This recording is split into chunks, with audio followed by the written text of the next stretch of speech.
You desire and do not have, so you murder. You covet and cannot obtain, so you fight and quarrel. You do not have because you do not ask. You ask and do not receive because you ask wrongly to spend it on your passions. James chapter 4 verse 2 and 3. The first part of verse 2 tells of the nature of these sinful desires.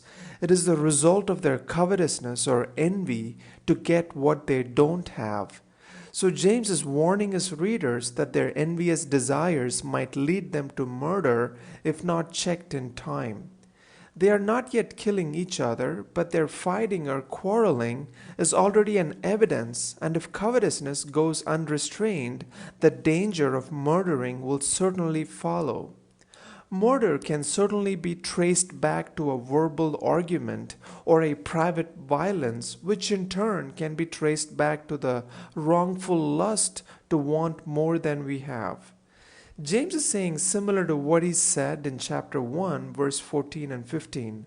But each person is tempted when he is lured and enticed by his own desire.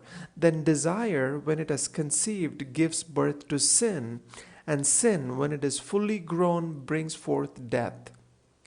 And the rest of verse 2 and 3 says, You do not have because you do not ask. You ask and do not receive because you ask wrongly to spend it on your passions.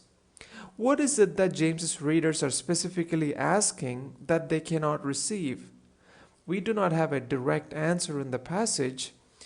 In chapter 1, verse 5, James said, If any of you lacks wisdom, let him ask God, who gives generously to all without reproach. And the opening verse of our passage, verse 13, says, Who is wise and understanding among you?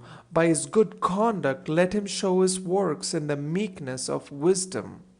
So the criteria for the wisdom is good conduct and humility, which is clearly contrary to their evil passions. So they are asking for things with wrong motives as a result of their sinful pleasures such as pride, envy, and selfishness. So James says God is not going to grant them their evil petitions. Our petitions to God must be centered around the fact that it brings glory to God. As the Westminster Shorter Catechism says, chief end of man is to glorify God. Have a blessed weekend.